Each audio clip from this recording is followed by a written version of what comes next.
ज्योतिष और जीवन में आपका स्वागत।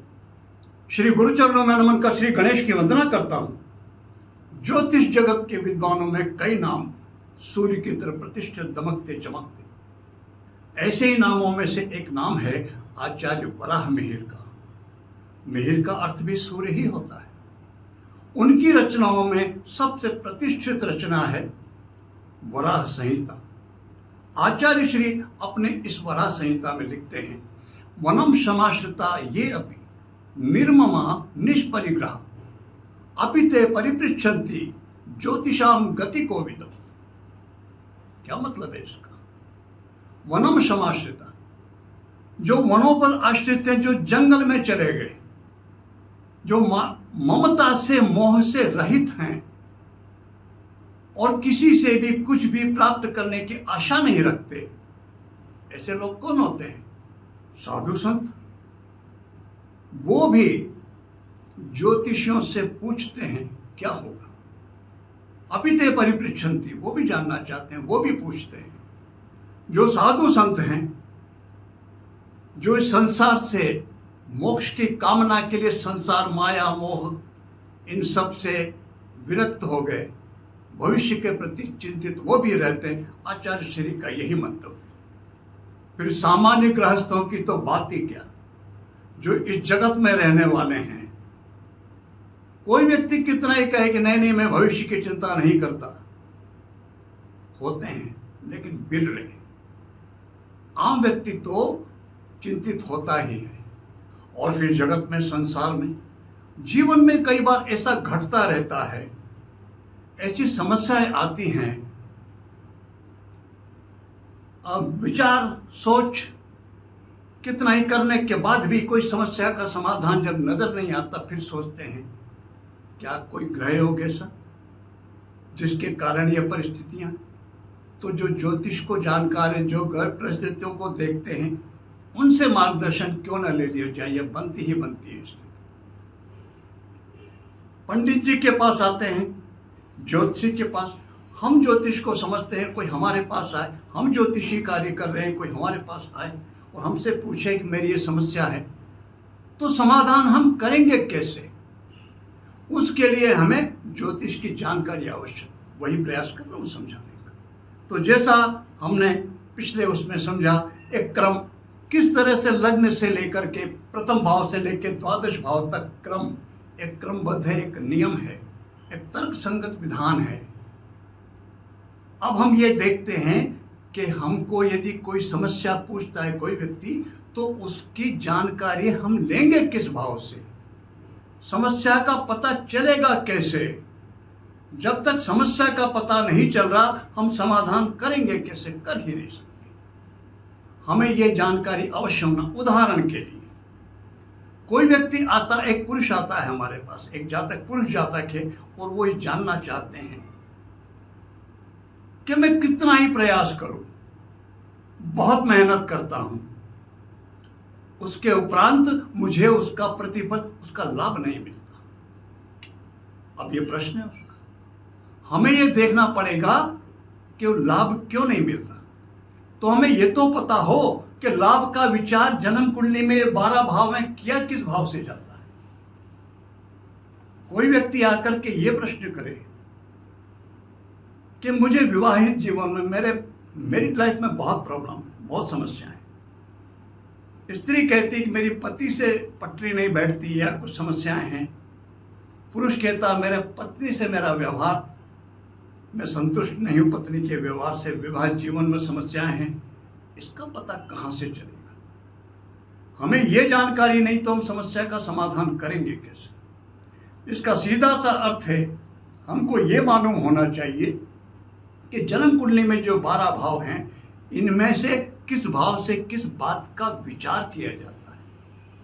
और वही यदि हमें पता चल जाए, समझ में आ जाए, तो हम आसानी से समाधान कर सकते हैं उसका। तो समझते हैं जुड़ा, यह लग्न स्थान, यह सेल्फ है।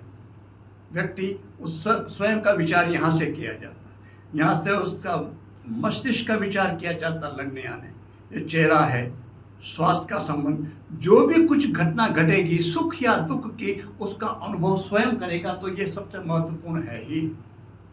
दूसरा भाव, यदि कोई व्यक्ति ये प्रश्न करता है कि मेरी पारिवारिक संपत्ति से विवाद है, उसका क्या होगा? कितना ही प्रयास करूं, आय की कैसी स्थिति हो, मेरे पास धन संचय नहीं हो पाता। इसका विचार भी दूसरे भाव से। पैतृक संपत्ति का विवाद, उसका विचार भी दूसरे भाव से। वाणी से संबंधित कोई कार्य है, कोई समस्या, उसके संबंध में उत्तर चाहिए, उसका विचार भी दूसरे भाव से। ये द्वितीय भाव। इन द्वितीय भाव की जो शुभाशुभ स्थिति है, उससे हमें पता चलेगा कि उसका समाधान, उसको क्या बताया जाए, कारण क्या है, क्यों है समस्या। तीसरा स्थान, 1 2 3, तीसरे स्थान से साहस का और स्वयं के परिश्रम का, यह व्यक्ति मेहनती होगा या नहीं, उसको अपने छोटों का सहयोग मिलेगा या नहीं, इन सब बातों की जानकारी इस तीसरे स्थान से मिलती है। इन बातों से संबंधित कोई प्रश्न यदि है तो हमें तीसरे भाव का विचार करना पड़ेगा और फिर हम उसका समाधान बता पाएंगे। चौथा स्थान, 1 2 3 4, ये चौथा स्थान सुख स्थान कहा जाता है। मित्रों का विचार भी यहीं से करते हैं। व्यक्ति की समाज में क्या स्थिति रहेगी, इसका विचार भी यहीं से करते हैं। माता का स्वास्थ्य, माता का सुख, माता से संबंध, इन सब बातों का विचार भी यहीं कर सकते हैं। घर का, वाहन का सुख, इसका विचार भी यहीं से करते हैं। पंचम स्थान, यह ज्ञान का स्थान है। संतान पक्ष का विचार स्थान यहीं से करते हैं। प्रेम, किसी से लगाव हो जाए, प्रेम में वो संबंध चरम पर अपने जो चाहते लक्ष्य तक पहुंचेगा या बीच में ही समाप्त हो जाएगा, प्रेम कष्टकर रहेगा या परिणाम संतोषजनक, जो भी है, जो भी प्रश्न हो, उसका उत्तर भी इस पंचम भाव की स्थिति से पता चलेगा। रोग, ऋण और शत्रु,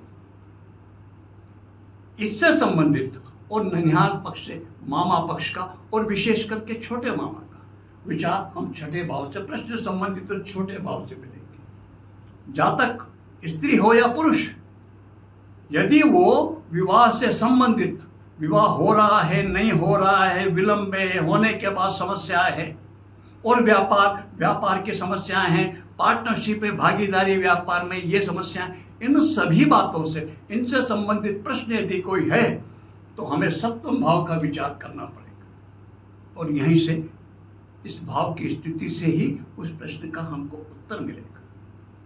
अष्टम स्थान, आयु से संबंधित कोई प्रश्न यदि हो, उसका उत्तर यहां से मिलेगा। नाभि से नीचे के जो अंग हैं, स्त्रियों का जननांग, पुरुष का जननांग, पेट के अंदर के लिवर है, हाजमा शक्ति है, किडनी है, इन सब बातों की, इनसे अगर कोई समस्या है तो उसका समाधान क्या, कारण क्या है, इन सब बातों की जानकारी अष्टम स्थान से मिलेगी। यह नवम स्थान भाग्य स्थान, जीवन के अंदर स्मूथ, सहजता से सब कुछ चलेगा या अवरोध आएंगे।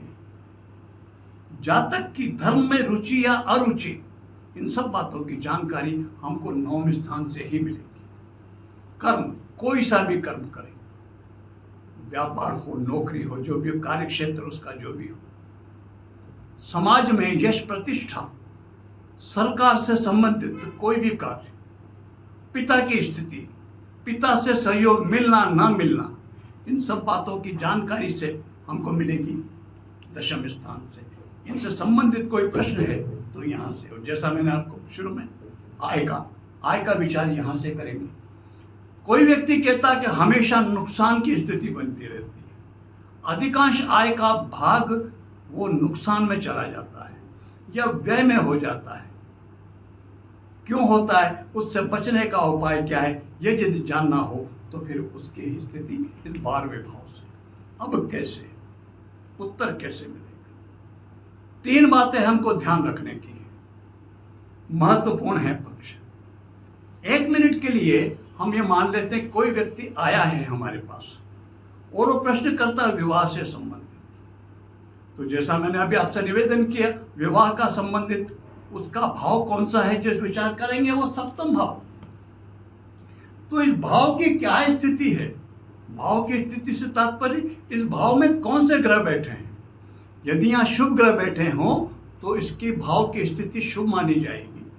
यदि यहाँ अशुभ ग्रह बैठे हों तो इस भाव की स्थिति अशुभ समझी जाएगी। एक तो भाव की स्थिति, दूसरी बात भावेश, अर्थात उस भाव का स्वामी कौन है, मालिक कौन है। अब जैसे यही कुंडली है, तुला लग्न की कुंडली है, तो यहाँ पर मेष राशि आई। इस स्थिति में सप्तम भाव का स्वामी यहाँ पर इस कुंडली में मंगल हुए। मंगल की क्या स्थिति है कुंडली में?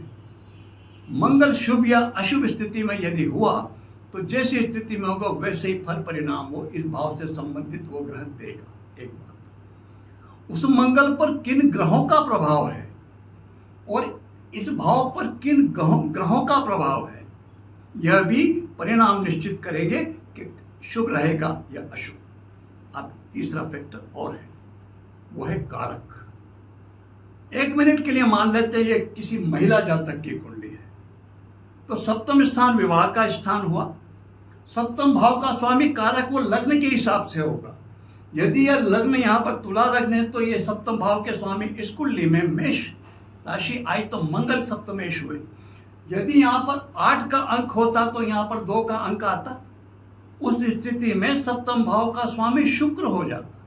फिर शुक्र की स्थिति देखते तो भाव का स्वामी और भाव का कारक। तो स्त्रियों के लिए पति का कारक होता है गुरु। स्त्रियों के लिए सप्तम भाव का स्वामी बनता है कारक। कौन बनता है? स्वामी तो लग्न के हिसाब से, और कारक वो स्थिर है और वो है गुरु बृहस्पति। सीधा सा अर्थ ये हुआ, हम जिस भी भाव की स्थिति को जानना चाहते हैं, जिस भी भाव से संबंधित प्रश्न का उत्तर जानना चाहते हैं, बहुत सहज और सरल सी बात है। आप समझ लीजिए इसको, तो आप सटीक उत्तर इस कुंडली के माध्यम से आपको मिलेगा। कैसे? जैसे मान लीजिए कि कोई प्रश्न करता है घर से संबंधित सुख का, तो चतुर्थ भाव का स्वामी कौन है इस कुंडली में? या शनि। सब चतुर्थ भाव में ग्रह कौन सा बैठा है और चतुर्थ का कारक कौन है? इन तीनों पर शुभ प्रभाव यदि है तो उस भाव से संबंधित प्रश्न का जो उत्तर है फल वो शुभ फलदायी, और यदि अशुभ है तो अशुभ फलदायी रहेगा। दशम स्थान ये कर्म स्थान है, ये राजपक्ष का विचार यहाँ से करते हैं। इस भाव का स्वामी ये भाव, और इस भाव के कारक दशम भाव के कारक है सूर्यदेव। स्वामी तो लग्न के हिसाब से ग्रह कोई भी हो जाएगा, वो निश्चित नहीं, लेकिन कारक निश्चित है। कारक है सूर्य दशम की। तो सूर्य पर क्या प्रभाव है? हमको इन तीनों पक्षों की जैसे ही जानकारी मिलती है तो वैसे ही हमें ये पता चल जाएगा कि भाई इस भाव से संबंधित जो प्रश्न है उसका उत्तर क्या है। समस्या यदि है तो क्यों है, अगर समस्या नहीं तो पूछेगा ही क्यों। अब मैं सिर्फ उदाहरण की तरह आपको एक समझाता हूं, एक बात तो समझ में आ जाएगी। ग्रहों में राहु, शनि और सूर्य ये तीनों ग्रह पृथकतावादी प्रभाव रखते हैं, सेपरेटिव इफेक्ट। जिस भाव पे प्रभाव डालते हैं उस भाव से संबंधित जो भी फल हैं उनसे विरत कर देते हैं। एक उदाहरण के लिए मैं समझाता हूं आपको। जैसे छठा स्थान, यहां पर यदि राहु बैठा हो और उस पर शनि की सूर्य की दृष्टि हो तो सीधा सा अर्थ है इस भाव से संबंधित जो भी परिणाम जो भी फल हैं उनसे ये विरक्त कर देंगे, डिटैच कर देंगे, अलग कर देंगे। ये भाव किसका है? मामा का। मामा का सुख नहीं मिलेगा।